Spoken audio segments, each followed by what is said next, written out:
Hi everyone, welcome back to How Do I Know You Finance with your hosts Mark and Dwayne. What up? Please go ahead and subscribe and hit that bell icon. Leave a like and comment below. And today we're going to talk about the top investing apps for beginners. Let's go. All right, guys. So the first one I'm going to start off with is Betterment. So Betterment is a robo-investor that basically assesses your finances and chooses what portfolio is best for you to invest in based off your finances. So a couple of pros about Betterment is Betterment has a very cool savings goal option. So you can basically invest based off of any goals that you plan to reach or you want to reach in the future. So that can be anything like invest or saving for vacations, down payment on a car, long-term investments like retirement. They have a option or a fund for almost everything. Or you can make an option, which is very cool. You can have a custom goal, and you can choose if you want to say buy a car at the end of the year, right? You can put a specific amount, and then Betterment's algorithm will set up the amounts that you need to put in monthly, weekly, however you want to set it up to hit that goal either by the end of the year or whatever time frame you set it up in, which is very cool. Betterment also does this very, very cool thing that no other app does, which is tax loss harvesting. Tax loss harvesting is basically it plans on any taxes you may occur with investing, which that's something that I think people really don't realize that when it comes to investing, any money that you take out or put in does incur taxes. So a lot of people, they'll just think oh, I have this huge lump sum of money in my account. I can just take some out and it will be the exact amount. No, there'll be taxes on that money. But what Betterment does is it kind of sets aside a little fee or a little, let's just say a little jar where it'll plan so that anytime you take out money, it'll be less taxes that you incur than any other app. So that's something that's very cool. So a con with Betterment would be Betterment has a fee attached to managing your funds.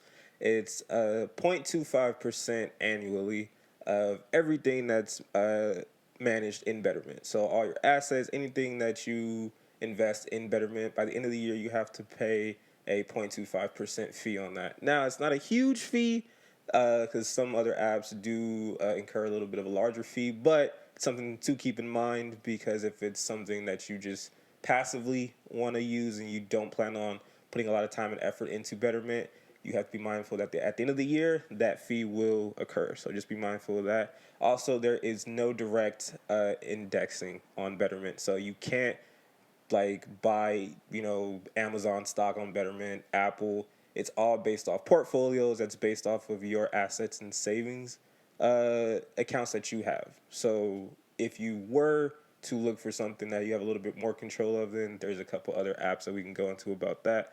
But Betterment is, in my opinion, the best all-around robo-investor to get started with investing. So another robo-investor that we have is called Acorns, and it's the one I started with. And the minimum to start out with it is just $5. And you get to choose plans from conservative to moderate to aggressive and the ones in between. And basically that just gives you the percentage of what your money is investing towards. It switches it up based on the plan. The main pros for Acorns, it's very rule-based like the other apps we've talked about in the past. You get your roundup rules. So every $5, it'll automatically invest based on your change. You could also have recurring deposits. And you could set that up. It's completely customizable from each day to each week to each month, however much you want to put into it. And it also has another great pro is they have stores listed within the app itself telling you, hey, if you click on this link and shop through us, when you buy this product, whatever it may be, a percentage of it will go back into Acorns. So the company reinvests back into you, which I find cool. It's awesome. So a major pro with Acorns for me is that it does come with the option of a debit card, which works in tandem with the app itself. It makes investing very easy with it. So every time you use it, it's reinvesting back into it, and it happens very smoothly. The con with the debit card is, though, I believe that you have to have one of the higher subscription fees to have access to it. But if you're going to be very active with your debit cards and be very on top of your Acorns account, it's very much worth it. The major con with this one, really the only one I could think of is it does have a subscription fee, and the basic plan is $1.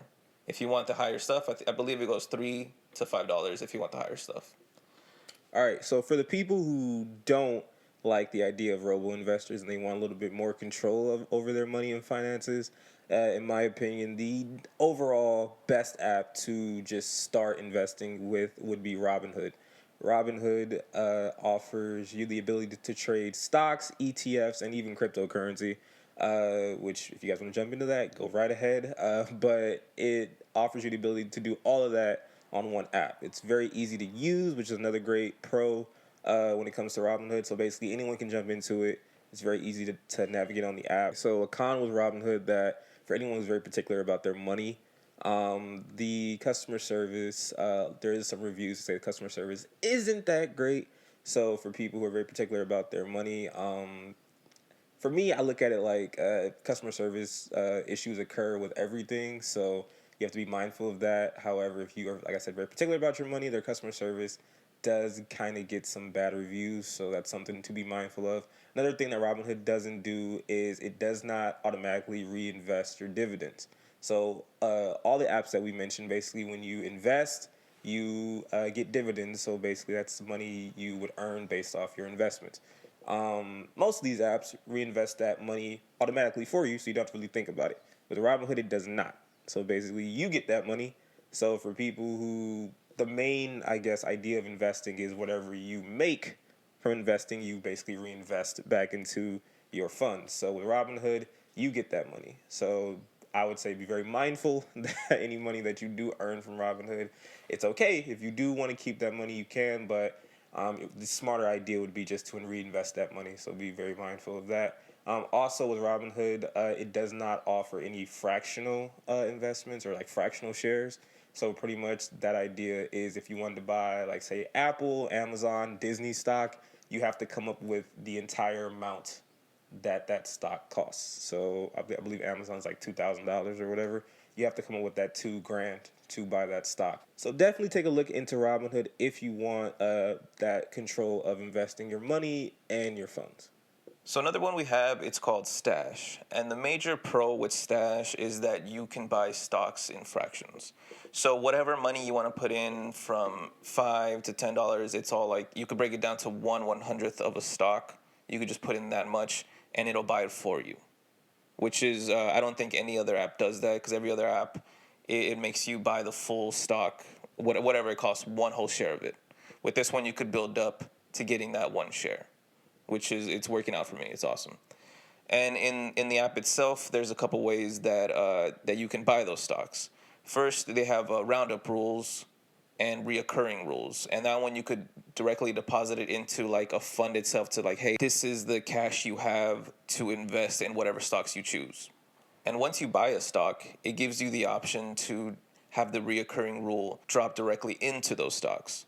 So however much you want every month, every week, you could drop $10 into buying that stock, and it just gradually builds up over time to getting you that one full share and then however many shares you want. And another pro with Stash is that you get to choose which stock you want to invest in. For example, if you want to directly invest in Disney, Amazon, Apple, Google, whatever stock you heard of from a friend of yours, you could directly look that up, see what the stock is worth, and then just put as much money as you want into it.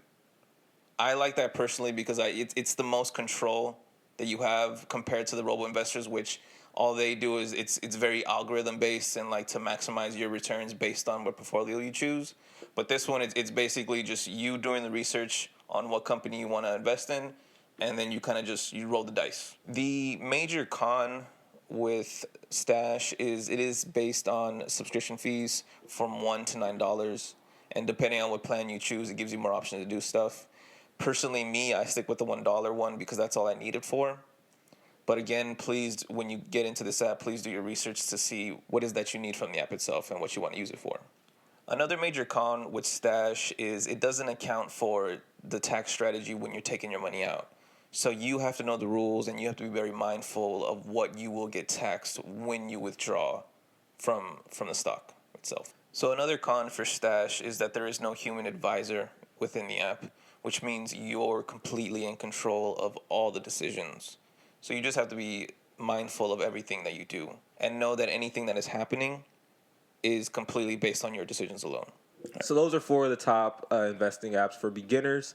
But definitely, like we always say, of course, there are other options. So you would have to do your research on those. But those are our opinions. Something to keep in mind is whatever app you do choose, be mindful that investing does take a while. There isn't any like strategy to making quick money investing or whatever. If you believe in that strategy, I don't think long-term investing is for you. So I would definitely look into other options of investing, because there's things like real estate investing and things like that that you can that have a little bit of a quicker return on investment.